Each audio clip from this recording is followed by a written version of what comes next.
Hi, good evening, everybody. Thank you. Well, as you guys know, my name is Sergio Ramirez, and when I've never really asked myself all these questions that we're asking ourselves this semester, they're very, very interesting. I never really thought about who I am and how I am and all of these things and who's influenced me. Never really thought about those things. I've just kind of lived my life and just from one thing to the next. So it's really interesting, very enlightening. But when I ask myself who has been the person or the people that have influenced me the most and to help me develop my values and my beliefs, I think of my mother and my father, particularly my father, but both of them have been a big influence in me. They migrated here from Mexico without speaking the language, and they managed to, hold or decent jobs, at least enough to provide for us, for me and my two sisters,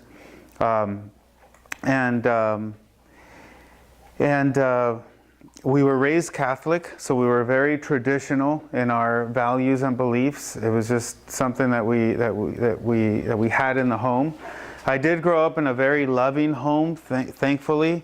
I did have my mom and my dad there. My dad did drink, but he kept his little six-pack in the backyard and, kind of away from everybody, so nobody really knew that he had a six-pack every single day. We didn't figure that out until much later. But anyways, he was always there. We were doing things like going to the Mexican theater at night over in San Jose on the weekends, or going to the park. And I'm very fortunate to both of them that I was raised in a household with this unconditional love that I read about just recently, which I believe, reading through some of the material, is what's made, my character. I'm typically a positive person, an optimistic person. I try to see the glass half full all the time, and if no matter what's happening in life, I try to put a positive spin on it just to see that positive perspective, because there's always a good side to whatever situation. So I try to live like that. So one of the things, though, that I do have to say about my father in particular is that he did teach me about being honest, hardworking, and caring. That's something that he really kind of, just by doing, not really talking to me much, but just by doing and modeling his behavior, that's what really kind of made me see, this is a good person. And not even knowing it. I mean, I'm telling myself this now, consciously.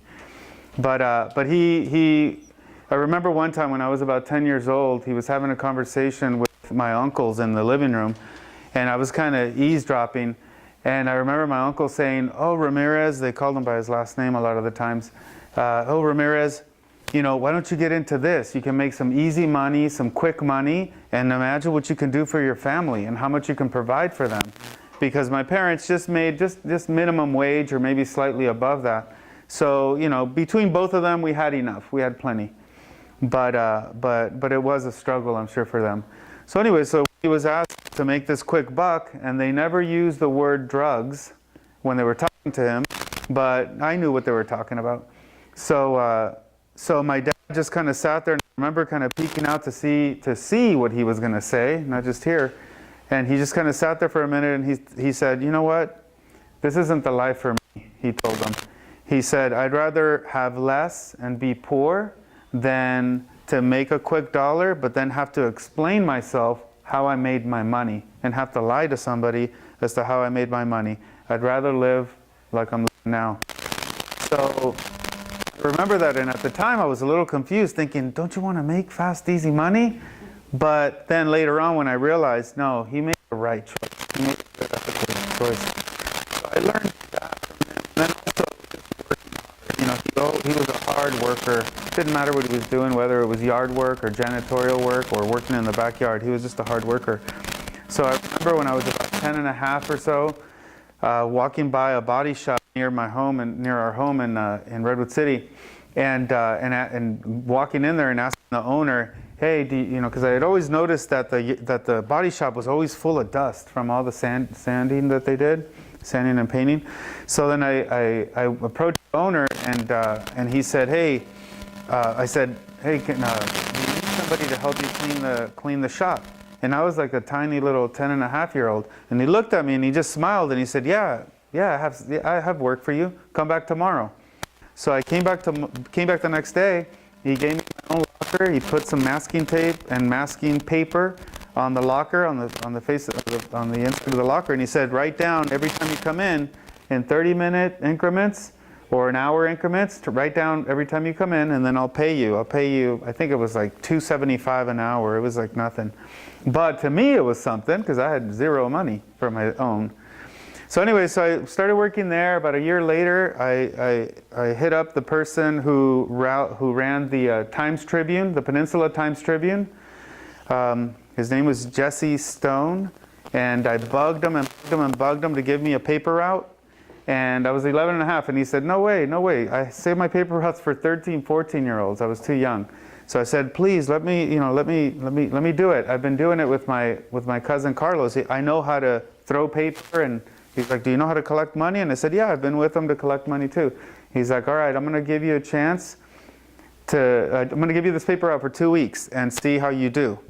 And it was kind of a trial thing. So I did it as my best as I could.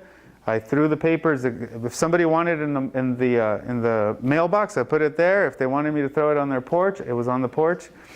So anyway, so after that, I got a job at Pizza and Pipes in Redwood City. I don't know if you guys are from the area. You guys know the Oregon place. So anyways, I was 13 and a half working at Pizza and Pipes, bussing tables, just working, So I remember one time my dad came in and talked to Bob, the owner, and he's like, hey, this kid right here is a hardworking kid. He's very polite, and you should be really proud of him. And I remember my dad just kind of looking at him and smiling at the owner, and then he just put his hand on my shoulder, and he's like, thank you. He just told him thank you. And didn't tell me nothing. We just jumped in the car and left. And that was something that I remember to this day. And I remember, you know what, if I work hard, my reward is money, and I'm doing a good job. It just feels good to do a good job and work hard. So that's something that he showed me. The other thing is to be caring. I remember our door was a revolving door around the house when I was growing up, because every 6 to 12 months somebody knew, a new relative from Mexico was coming, and he would open up to them, let them stay at our house rent-free. His only goal and the thing that he told them is, I just want you to be on your own 2 feet. Save your money and be on your own 2 feet. So it would take everybody about 6 to 12 months. As soon as that person left and got their own apartment or place, a new uncle would show up, or an aunt. So I remember that about my dad, him being caring, and I like to help people. I found myself, in my 20s, and as I was getting started in my career, that I like to teach, I like to help people, whether it's traffic control or confined space entry, that kinds of things. I like to help as well. So when I think about this, and my dad, I can say, was congruent. And as far as me, I don't know that I'm as congruent as my dad, but I am striving to be. Thank you.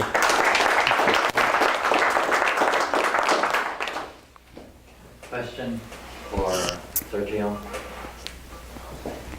Yes.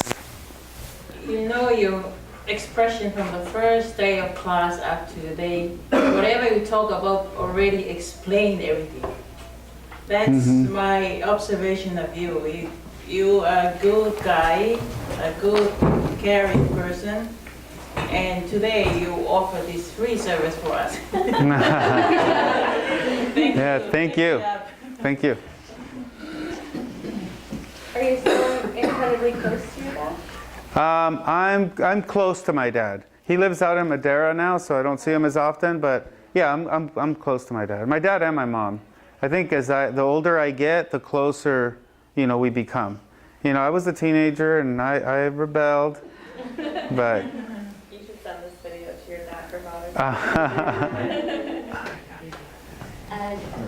Do you think that what you learned from your dad, Do you think that your daughters are the same way as you and your dad? I think, honestly, I think my I have 5 children, by the way.